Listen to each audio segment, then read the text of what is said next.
Prime Minister Nguyễn Xuân Phúc attends Netherlands Business Forum. And Vietnam-EU cooperation in sustainable energy development. Welcome to another edition of Bizline here on VTV4. I'm your host Hoàng Hằng, and first we will take a look at some highlights in the economic scene over the past week.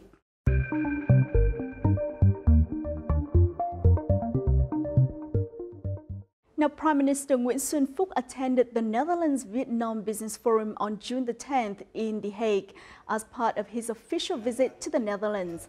At the event, Prime Minister Nguyễn Xuân Phúc said the Netherlands continues to be one of Vietnam's most important partners, with total trade turnover reaching more than $7 billion. Dutch investment in Vietnam is over $7.6 billion, the most of all EU members and a third of all EU investment in the country. The Prime Minister witnessed the signing of the cooperation agreement between the Confederation of Netherlands Industry and Employers and the Vietnam Chamber of Commerce and Industry. Agreements and contracts worth over $700 million were closed at the forum. Foreign investors posted a record net buy value of 9.2 trillion Vietnam dong, or $405 million in the first half of 2017. This was a big improvement compared to the total foreign investors' net sale value of over $297 million made in 2016. The result is attributed to the volatility of global stock markets, which was caused by investors' concerns over the new U.S. policies under the Trump administration and the exiting of Britain from the European Union. Foreign investment on the Ho Chi Minh Stock Exchange focused mainly on the industries of construction and building materials, food and beverage, and mining and resources.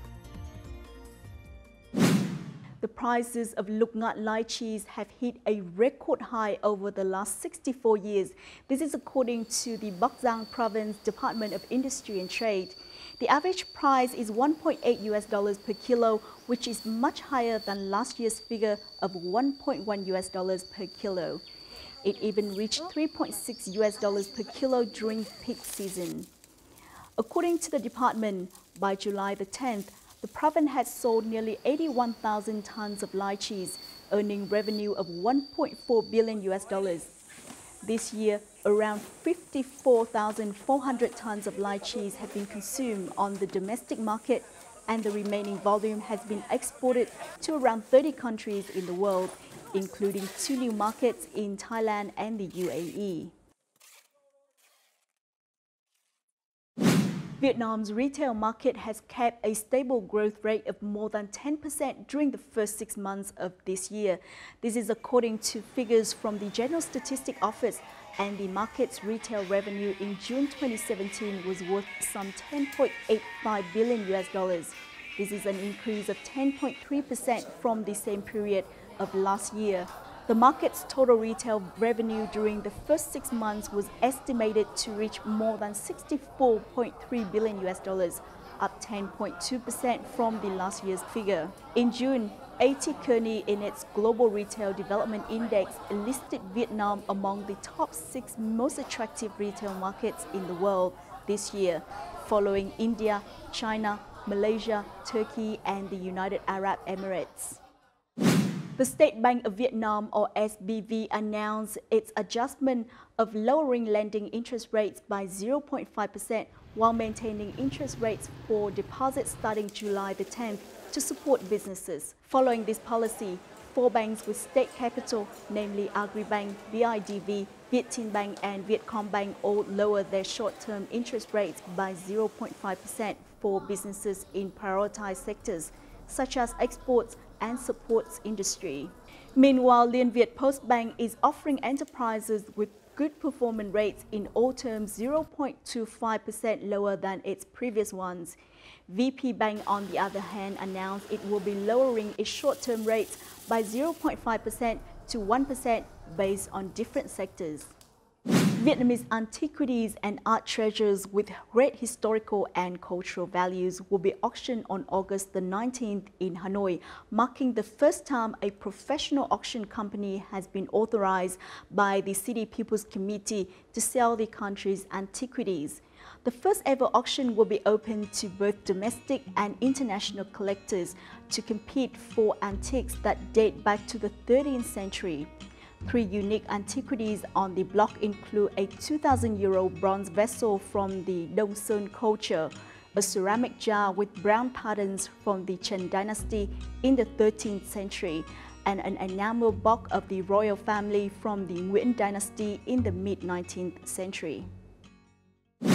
Those are some highlights from the economic scene. Up next, we will take a look at the EU-Vietnam cooperation in sustainable energy development in our crosstalk.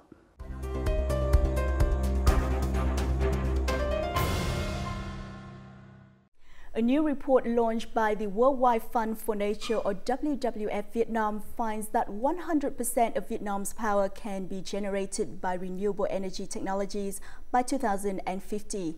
This is a very promising result for Vietnam's energy sector. Moreover, the government has set a target for renewable energy to make up 4.5% of total energy supply by 2020 and 6% by 2030. This shows the determination to catch up with the regional and global trend of developing renewable energy towards green and sustainable energy production. But first, we will take a look at some impressive figures on renewable energy development in Vietnam in the following clip. Thanks to its geographical conditions, Vietnam has great potential in renewable energy, especially solar and wind power. The total amount of solar radiation in the country is around 4.3 to 5.7 million kilowatts per square meter, according to the Vietnam Clean Energy Association. The World Bank says Vietnam has massive wind power potential of up to 500,000 megawatts. Currently, there are 77 renewable energy projects across the country, with a total capacity of 5,000 megawatts. They are mainly in the southern provinces of Bạc Liêu, Bình Thuận, Cà Mau, Ninh Thuận, and Sóc Trăng.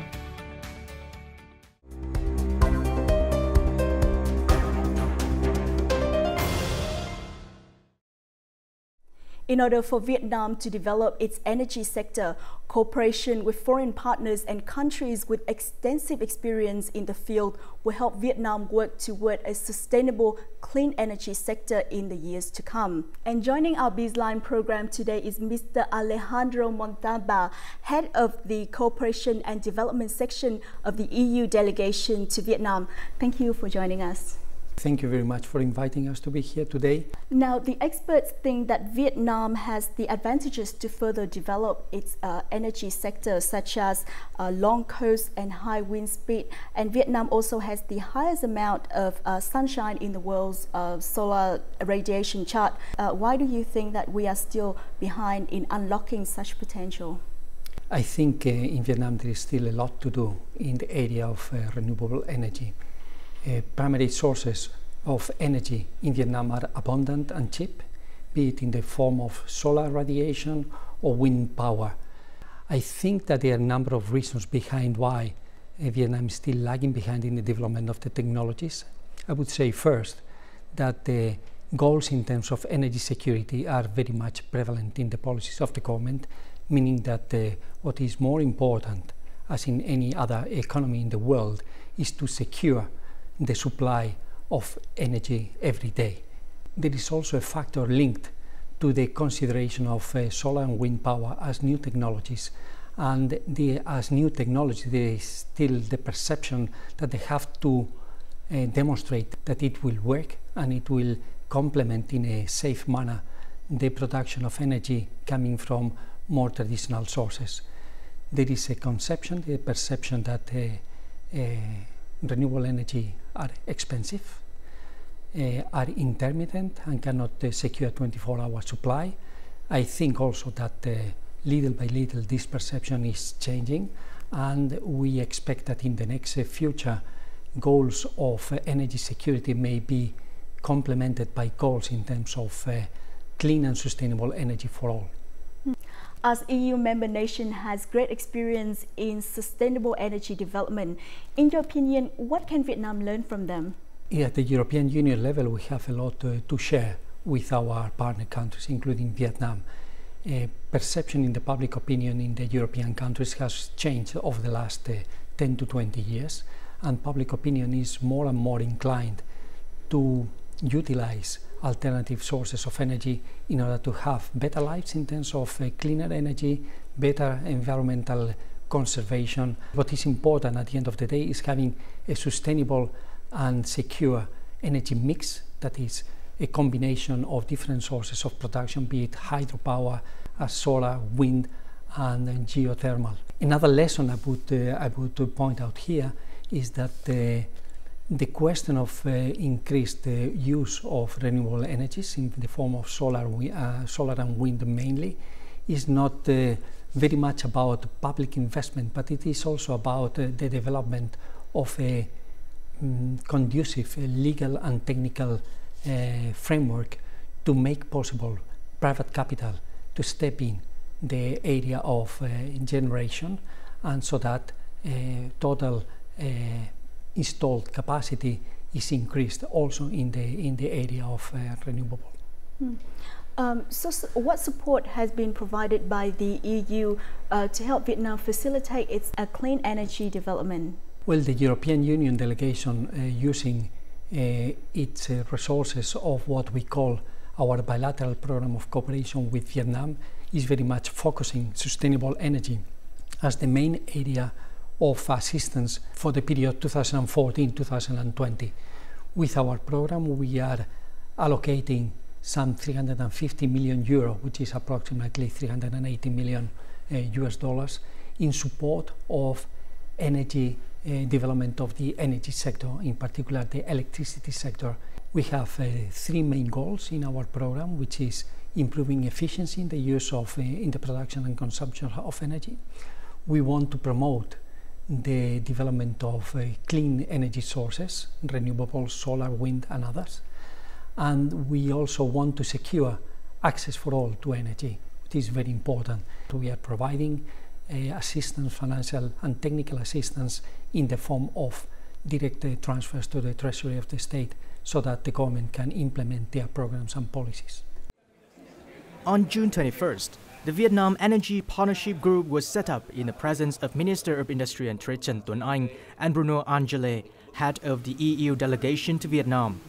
The establishment is expected to boost cooperation between Vietnam and its partners in renewables. Cái cơ chế đối thoại này giữa Việt Nam, giữa Bộ Công Thương với các đối tác từ EU cũng như từ các cái tổ chức khác sẽ giúp cho chúng ta có điều kiện để có những nghiên cứu và tiếp cận những cái bài học kinh nghiệm, những cái thực tiễn mà có thể nói là mang lại những cái cơ hội rất quý báu cho chúng ta trong không chỉ xây dựng và hoạch định chính sách mà còn thực thi chính sách cả trong lĩnh vực về năng lượng và cũng như là hiệu quả của năng lượng trong phát triển kinh tế xã hội. According to the UN Correspondent Coordinator in Vietnam, the presence of the private sector in the energy sector is relatively low. The Vietnam Energy Partnership Group is therefore expected to attract more private enterprises into the field. Chắc chắn rằng khi chúng ta thực hiện các khung khổ đối thoại này với các đối tác của chúng ta, thì những yêu cầu về tiếp tục cải cách và thực hiện các cái hoạt động cải cách của cái bộ máy hành chính, cũng như là tiếp tục tái cơ cấu lại các cái ngành kinh tế, trong đó có ngành kinh tế năng lượng của chúng ta, cũng chính là tiếp tục tạo ra những cái môi trường kiến tạo và những cái môi trường bình đẳng, công khai và thuận lợi cho các hoạt động của khu vực doanh nghiệp, đặc biệt là hướng vào trong cái thu hút thêm nữa các cái cơ hội đầu tư cũng như là hợp tác dưới hình thức khác nhau của khu vực doanh nghiệp và khu vực tư nhân đối với các đối tác là chính phủ. At the event, the EU and Vietnam signed a joint communique on sustainable energy cooperation to facilitate the EU's support for Vietnam in the sector.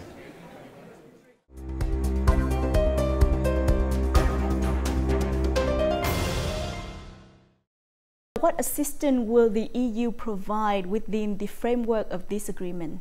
First of all is improving the access to energy, to modern energy services for all, including the 2% of the population which is not yet covered in rural and isolated areas. I have to say first that Vietnam has made impressive achievements in the area of access. So far, according to official data, 98% of the population has access to electricity, which is impressive. It is really impressive in a country as Vietnam, where there are areas of difficult access as well. So the first measure we have taken as part of our 350 million is to support the national policy of the government to provide electricity to this 2% of the population which is still lacking access to energy. So this is our first intervention. The second will be the establishment of an energy partnership group together with the Ministry of Industry and Trade, main development partners and other stakeholders to open up a policy forum for dialogue in the area of sustainable energy and to help government in pushing forward their sectoral reforms. And in the next future, we will expect to go deeper in our cooperation with the government in the other two areas of focus of our strategy, being energy efficiency, being the development and promotion of renewable energy. What development in terms of cooperation that both parties can expect from the establishment of the Vietnam Energy Partnership Group? The Energy Partnership Group is important because it will open up areas for deeper cooperation. We have established a number of working groups. We'll be working together in the area of energy efficiency.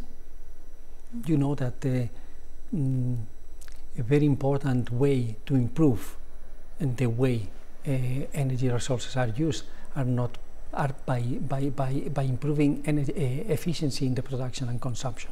We'll be working also, we will contribute to the reform of the energy market, and we'll also be working together in an important area for planning strategies and deciding on investment, which is the area of improving data and statistics system of Vietnam.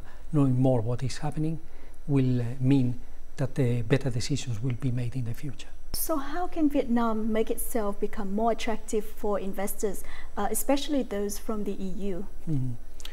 For private investors to come in and to bring in substantial resources in terms of capital and technology has to be secured by the kind of collateral.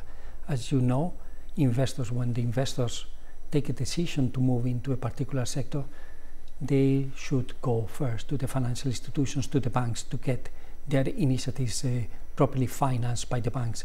And the banks are always asking for a collateral. The collateral for this kind of investments is what is called in the sector by power purchase agreement. A power purchase agreement is a legal document whereby conditions under which seller of energy will sell the energy to the buyer of the energy are established in terms of price, in terms of quantities to be bought, in terms of duration of the contract, and in terms of any other conditions that stipulate the relations between the one who sells the energy, who will be the investor, and the one who buys the energy, which is, in the case of Vietnam, the utility. So improvements in this power purchase agreement will be key to attract more capital to this very strategic sector in Vietnam. This enterprise has invested nearly $88,000 into 100 solar power panels to provide it with electricity as well as reduce carbon dioxide emissions. Reducing CO2 emissions for us, for Heineken Vietnam Brewery, is very important and part of our Brewing a Better Vietnam agenda. 6 of our 6 breweries, so all our breweries, will brew 100% carbon neutral. That is the target for the coming years. Besides investing in renewable energy for their own use, several foreign investors have also invested in the renewable sector to produce and sell power.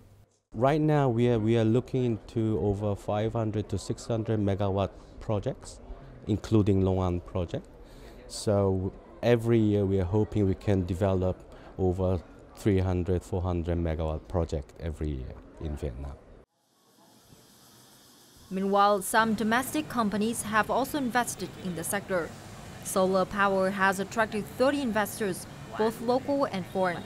Going Dao Electric City Company has installed solar panels, generating about 100 kilowatt hours. This significantly exceeds its facility's demand for power. Tổng công suất sử dụng trong cái tòa nhà thì có thể là khoảng cỡ chưa tới 50%, thì còn lại là coi như dư thừa 50% là mình đẩy ra cái lưới điện của côn đảo. Thì đây cũng là một cái vấn đề là vừa tiết kiệm và đồng thời là cũng vừa tận dụng được cái cơ sở vật chất. In addition, EVN Southern Power Corporation is currently developing another solar power project on Gondal Island. The work is expected to be completed in 2017 with a capacity of 2.2 million kilowatts.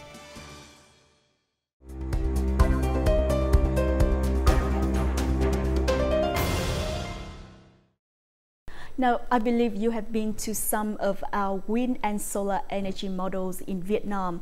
What is your assessment of the development of clean energy in the country?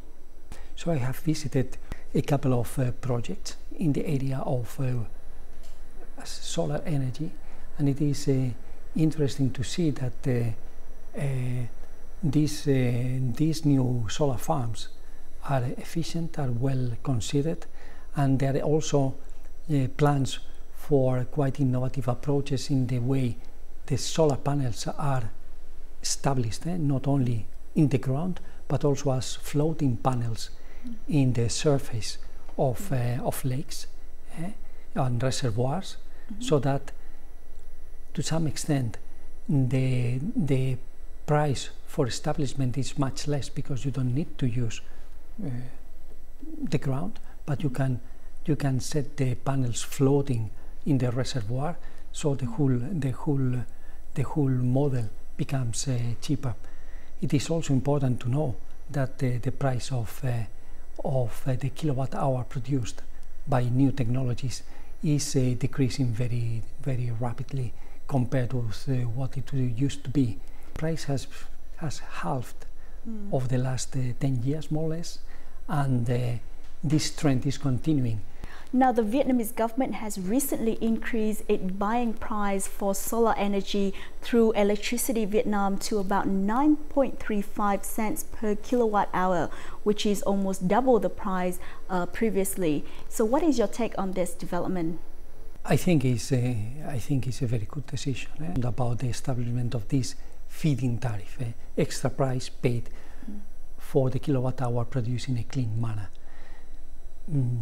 So it is a very good development, very promising development, but has to be complemented with the completion of a fair and bankable power purchase agreement, which is really what attracts investors. The price is a very important, I would say the most important element in this power purchase agreement. How much are you going to pay me for the energy I will inject in the national grid? But it is not the only element, because as an investor you will also ask for how many years, which quantity, under which conditions, what will happen if we have a controversy, who is going to solve the controversy. Would this create an impetus in attracting foreign investors, especially those from the EU? I think so, and it is also part of our program.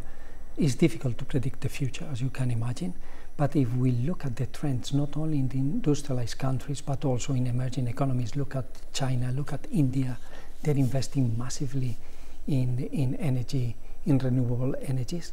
It is also our experience in Europe that once the citizens, once the authorities take good knowledge, are convinced that new technologies can very much help in the area of supplying secure energy, this public demand for cleaner energy will create a virtuous circle, and more investors will show interest given that the conditions are there. At the beginning of May, the government raised the price of solar power to 2,086 Vietnamese dong, equivalent to 9.35 cents per kilowatt hour. This has attracted several investors. Thanh Thanh Công Corporation is raising $700 million for 14 solar power projects in 5 provinces with a combined capacity of 1,000 megawatts. They are expected to go on stream by 2019. Giá đầu ra ra chính phủ là 9 C35 là có thể áp dụng trong thời gian 20 năm. Cái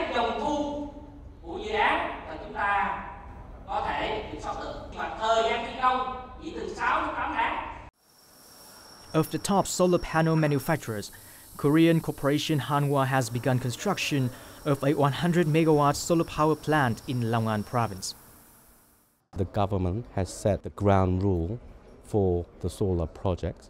I think they're still discussing, and they will have the details. That's why we, as a foreign investor, are in Vietnam right now looking for potential opportunities. Experts say the change in the price can help boost solar power production. Từ năm 20 là mình chỉ có là 1.000 hoặc 500-700 mê đâu. Mà tới năm 20 có thể với cái mức giá này có thể tới 5-7.000, thậm chí chục nghìn megawatt điện mặt trời. Cái tỷ suất lợi nhuận nó kỳ vọng nó từ 11 tới 14% bán điện cho EVN, cho chính phủ, cho nên là cái hợp đồng bán điện thì cũng như các cái ngành điện khác thì nó tương đối là nó ổn định, nó dài hạn.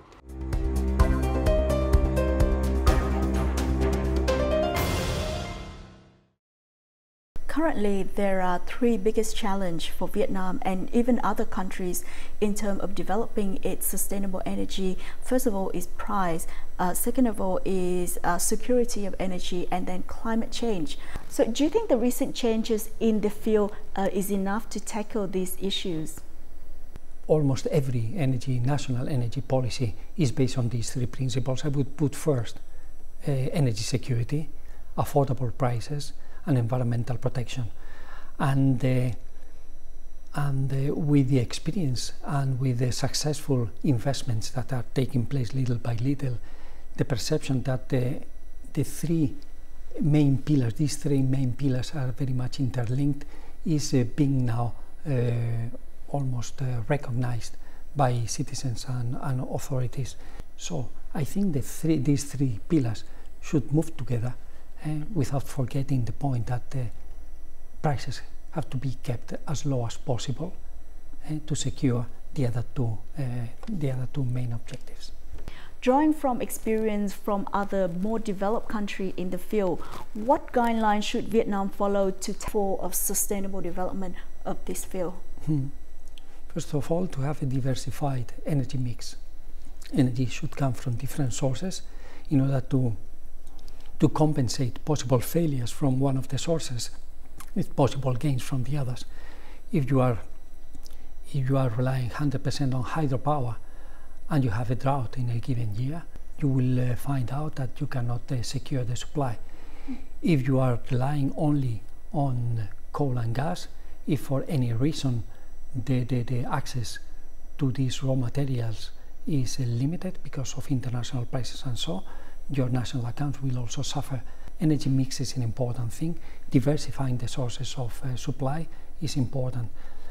The second one is attracting private capital to secure the huge investments that will be needed in the next 10 years or so in terms of capacity of generation.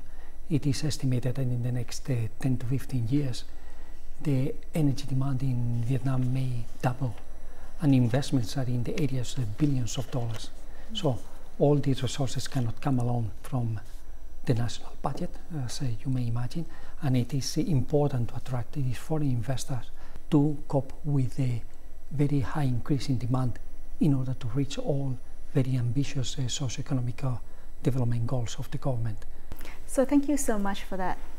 Now, Vietnam is facing a big challenge of increasing demand for energy while the environmental constraints are getting more serious.